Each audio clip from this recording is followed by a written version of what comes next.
लोकसंख्या या धड्याच्या पुढच्या विभागामध्ये आता आपण प्रवेश करतो. चला तर. तर आणखीन किती मुलं चौरसात उभी केली तर चालतील का?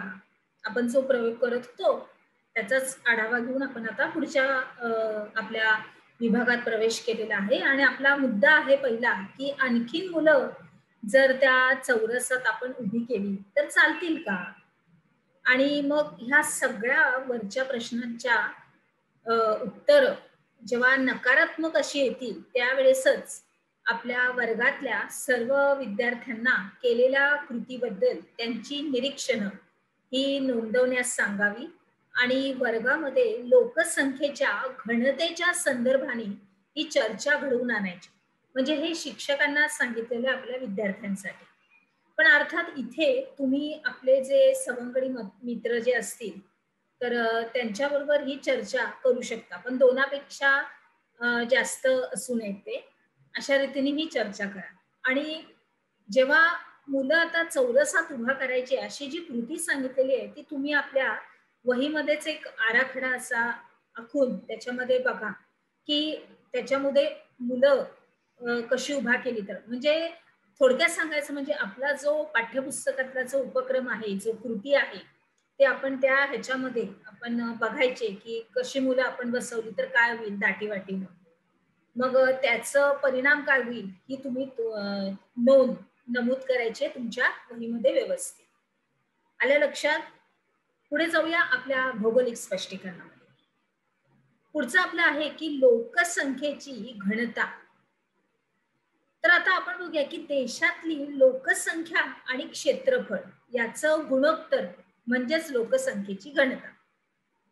आणि मग लोकसंख्या वितरणाचं जेव्हा आपण विवेचन करतो तेव्हा ते विवेचन करताना लोकसंख्या ह्याची जी घनता असते त्याचा विचार केला जातो.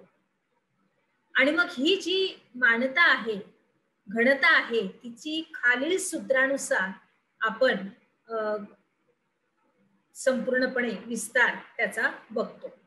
मग एखाद्या प्रदेशाचं क्षेत्रफळ आणि तिथली लोकसंख्या यावरूनच दर चौरस किमीमध्ये किती लोक राहतात हे आपल्याला बरोबर समजून येते.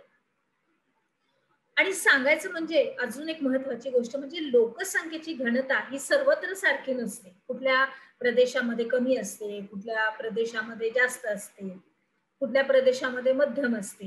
हा त्यांच्यामधला एक फरक आहे. मग काही प्रदेश क्षेत्रफळाने लहान असून लोकसंख्या जास्त असल्याने घनता ही जास्त आहे. उदाहरणार्थ बघितलं तर गोवा. आणि काही प्रदेश हे क्षेत्रफळाने मोठे असून लोकसंख्या कमी आहे म्हणून तेथे घनता ही कमी असते. उदाहरणार्थ राजस्थान. पुढे जाऊया. आपल्याला एक सूत्र दिलेलं आहे बघा, दिसतंय. लोकसंख्येची घनता बरोबर प्रदेशातली लोकसंख्या भागिले प्रदेशाचं क्षेत्रफळ. आणि त्यानुसार एक तक्ता तुम्हाला पूर्ण करण्यासाठी दिलेला आहे. राज्य दिलेली सर्वात प्रथम आपलं अनुक्रमणिका क्रमांक आहेत, त्याच्यामध्ये 6 राज्य दिलेली आहेत. त्याच्यानंतर लोकसंख्या 2011 मध्ये केवढी होती आणि क्षेत्रफळ चौरस किमीमध्ये किती होतं ते पण दिलंय. आणि घनता ही तुम्ही काढायची. आणि जनगणने अंतर्गत ही कधीची झालेली आहे 2011 ची. त्याच्यामध्ये तुम्हाला प्रदेश दिलेले आहेत उत्तर प्रदेश, महाराष्ट्र, तामिळनाडू, राजस्थान, मणिपूर आणि गोवा. अर्थात विद्यार्थी मित्रांनो, ह्या प्रश्नाचं आणि उत्तर म्हणजेच हा तक्ता तुम्ही आपल्या वहीमध्ये व्यवस्थित पूर्ण करायचा आहे. सूत्रवरती त्याच्याच दिलेलं आहे. चला तर पुढे जाऊया.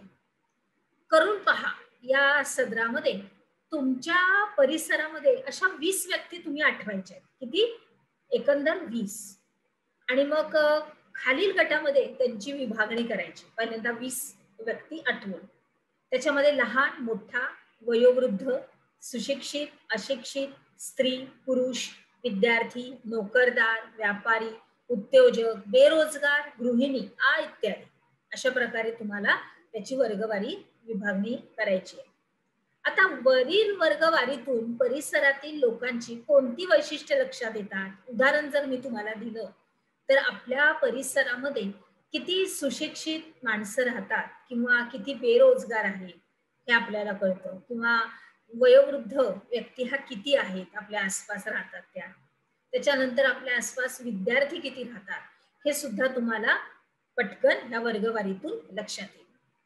मग अशा प्रकारे वर्गवारी संपूर्ण देशासाठी करता येईल का, आणि या वर्गवारीचा लोकसंख्येच्या गुणवत्तेचा सहसंबंध काय आहे तो आपल्याला सांगता येतो.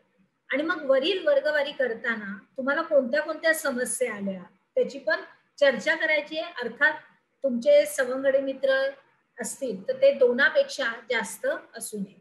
बरोबर आलं लक्षात? पुढे जाऊ. भौगोलिक स्पष्टीकरणामध्ये लोकसंख्येची रचना या अंतर्गत लोकसंख्येची ही वेगवेगळ्या उपघटकांमध्ये वर्गवारी करता येते. आणि मग या उपघटकामधल्या परस्पर सहसंबंधाच्या अभ्यासातून त्या प्रदेशातील लोकसंख्येची रचना आणि गुणवत्ता हे आपल्याला समजते. मग सांगा पाहू संज्ञा काही तुम्हाला खाली दिले गेलेले आहेत.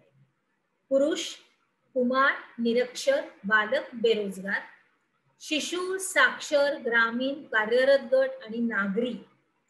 त्याच्यानंतर पुढचा आहे स्त्री, पुरुष, स्त्री, वृद्ध, युवक, अवलंबित गट आणि प्रौढ. आता या सगळ्या संज्ञांचं खालील घटकांतर्गत असं वर्गीकरण करायचंय. कसं तर लिंग बघायचंय, वय बघायचंय, ग्रामीण भागामध्ये की नागरी, साक्षरता किती आहे, कार्यक्षम किती आहे, हे सगळं तुम्हाला वर्गवारी करायचे. तर आता पुढचा मुद्दा असा आहे आपला की लोकसंख्येचे जर वरील मुद्द्याप्रमाणे आपण उपघटक केले तर या उपघटकांचा आणि त्यातील परस्पर संबंधाचा अभ्यास आपल्या लोकसंख्या रचनेमध्ये हा केला जातो. आल्या लक्षात? बरोबर. आता आपण काय शिकलो या आपल्या विभागामध्ये, थोडक्यात उत्तर लिहा. याच्या अंतर्गत लोकसंख्या वितरणावर परिणाम करणाऱ्या अनुकूल आणि प्रतिकूल अशा घटकांची तुम्हाला यादी करायची. चला तर मग आता आपण आपल्या पुढच्या विभागामध्ये प्रवेश करूया.